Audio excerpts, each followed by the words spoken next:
Good morning বন্ধুরা, নতুন একটা ব্লগে তোমাদের সবাইকে স্বাগত। তোমরা সবাই কেমন আছো? আশা করি তোমরা সবাই খুব ভালো আছো, আমরাও খুব ভালো আছি।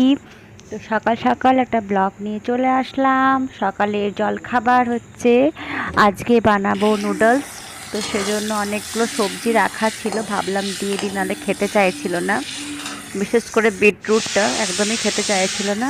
তো সেজন্য সকাল সকাল সমস্ত সবজি দিয়ে একটু নুডলস বানিয়ে নিলাম। আর নুডলস তো আমার মেয়ে সব থেকে ফেভারিট খাবার, ওর তো কোনো কথাই নেই। এতে সমস্ত সবজি দিলে সবজিও খেয়ে নেবে, না হলে এরকম সবজি খেতে চায় না। তো সেজন্য ভাবনা চিন্তা করে ভাবলাম যে সবজিগুলো এরকম উপায়ে সরানো যাবে, না হলে কিছুতে করা যাবে না, আর খাবেও না না হলে। তো এভাবে করে সমস্ত সবজি দিয়ে নুডলস বানিয়ে নিলাম। সকালে জলখাবারের জন্য প্রায় অনেকটাই বানিয়েছিলাম। তো আমার মেয়ে খেয়েও যাবে, প্লাস টিফিন নিয়েও যাবে, তো সেজন্য বেশি করে বানিয়ে নিলাম। আর বাইরের আবহাওয়া কি বলো তো, একবার করে রোদ্দুর দিচ্ছে, একবার করে মেঘলা মেঘলা করছে। কাল তো পুরো বৃষ্টি হয়েছিল রাতের দিকে।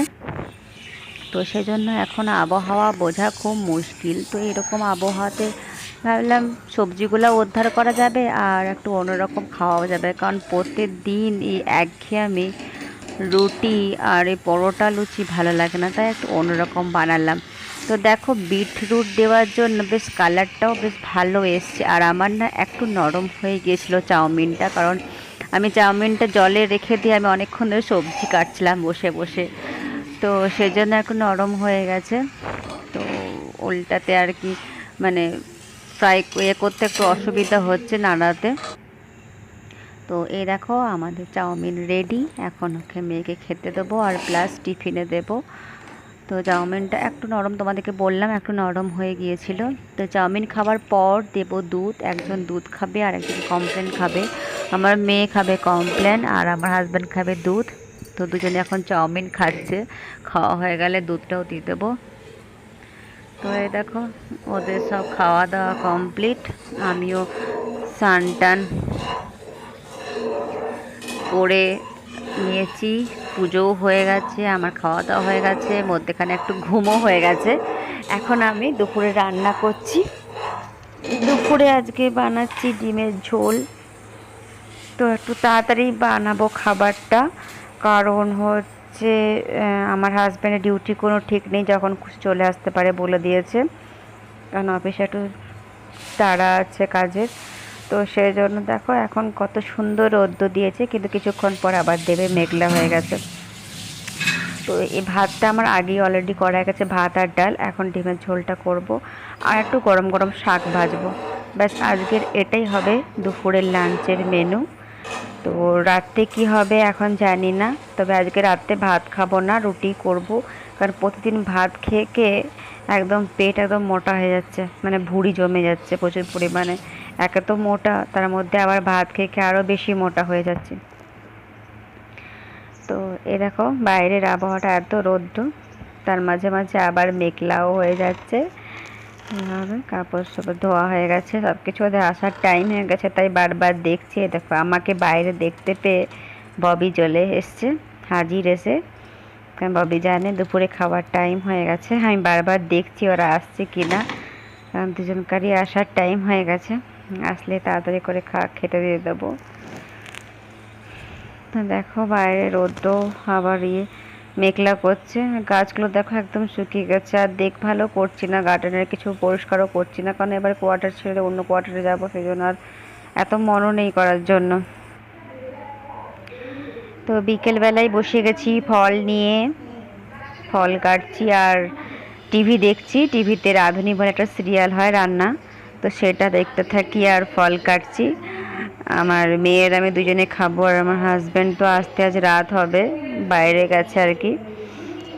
তো এই দেখো ফল কেটে নিলাম। আর আমার সব থেকে ফলের মধ্যে কাটতে বাজে লাগে বেদানা, কারণ বেদানা কাটতে প্রচণ্ড বিরক্ত লাগে আমার। অন্য দিন তো আমার হাজব্যান্ড থাকে কেটে দেয়, তো আজ আমাকে নিজেকেই কাটতে হলো। তো এখন আমি এই ফল টল খেয়ে সবজিটা করে রাখবো আর আটাটা মেখে রাখবো, তারপরে সন্ধ্যা দেবো। কারণ ওর আসার কোনো এখন ঠিক নেই, কখন আসবে।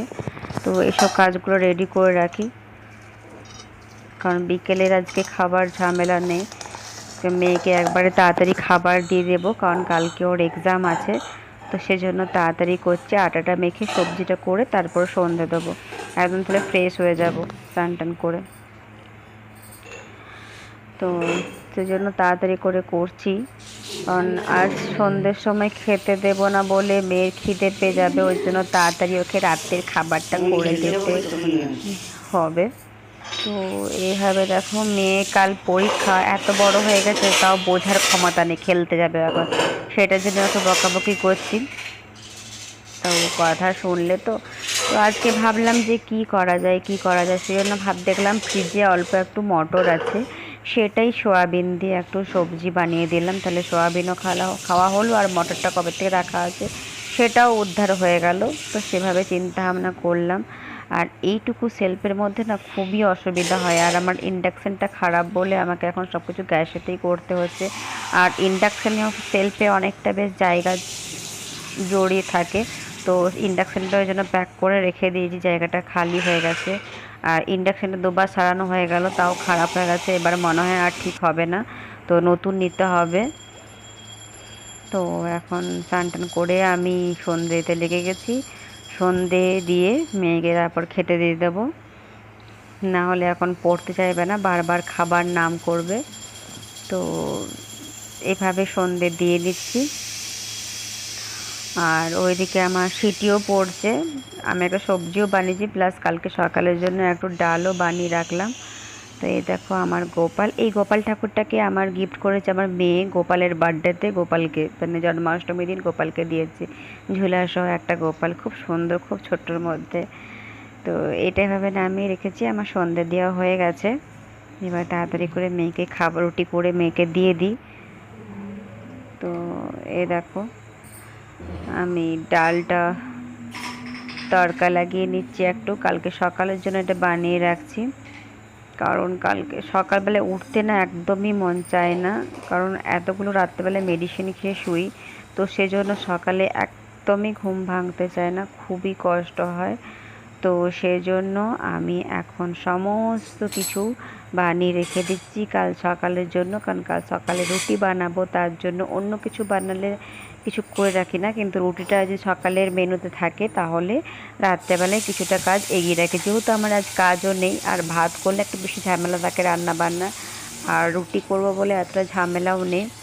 আর যেহেতু আমার বর এখনও আসেনি কাজের থেকে, আসতে টাইম লাগবে, তো সেই জন্য ঝটপট করে সব কিছু করে রাখছি, তারপর ওকে ফোন করব কোথায় আছে কখন আসবে। এভাবে রাত্রি করে রান্না করে নিচ্ছি। আর যে বোনটাকে প্রতিদিন দেখতে যায়, বন্ধু প্লাস বোন, তো ওকে আজকে দেখতে যায়নি, কারণ হচ্ছে আমার মেয়ের কালকে পরীক্ষা আছে, আর টিউশন যায়নি, বাড়িতেই আছে, না হলে পড়াশোনা করবে না। তো ওই জন্য আজকে ওকে দেখতে যাওয়া হয়নি, আর ফোন করা হয়নি, আর ফোন করলে তো কথা বলা যাবে না, কারণ হসপিটালের ভেতরে কথা বলা একদমই যায়, নেটওয়ার্ক থাকে না, কথা বলা যায় না, তো সেই জন্য কথা বলা যাবে না। তো কালকে সকালে ভাবছি একবার দেখে আসবো, আজকে আর হলো না, তো সেই জন্য কাল সকালে দেখে আসবো।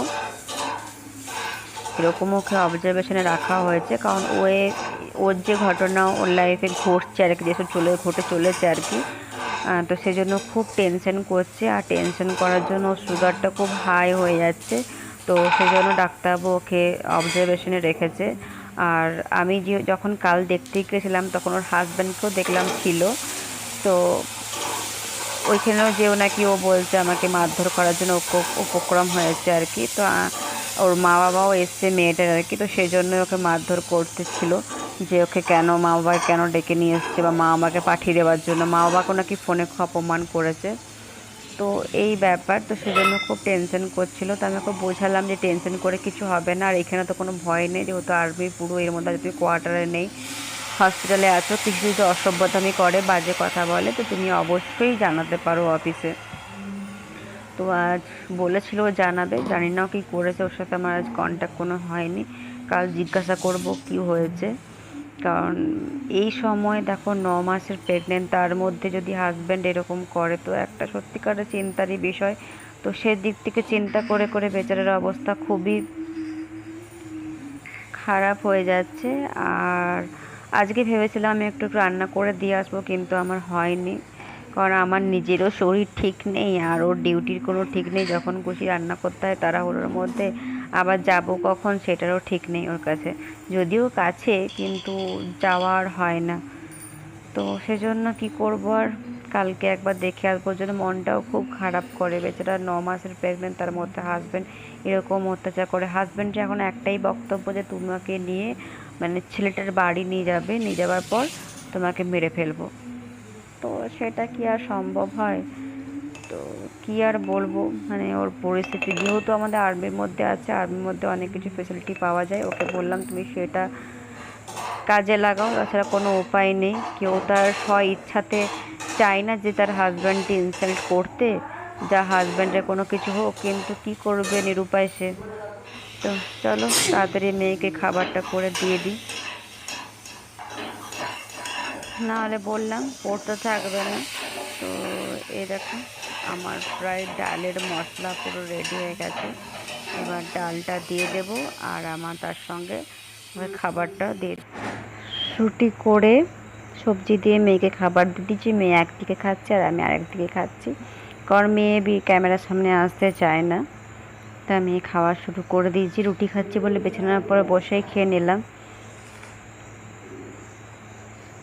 নিচে বসে আর খেলাম না। তাড়াতাড়ি করে খাবারটা খেয়ে নিই। আর আমার হাজব্যান্ডের জন্য এখনও আটা মেখে রেখেছি, রুটি বানায়নি, ওকে ফোন করলাম, ওর আসতে দেরি হবে, প্রায় 12টা 1টা বেজে যাবে। তাই ও যখন আসবে তখন ওর জন্য গরম গরম রুটি বানিয়ে দেবো, কারণ ঠান্ডা গেলেও একদম খেতে পারে না। তো বন্ধুরা, ব্লগটা এখানেই শেষ করি। যদি আমার চ্যানেলে তোমরা নতুন হয়ে থাকো, চ্যানেলটাকে অবশ্যই সাবস্ক্রাইব করো।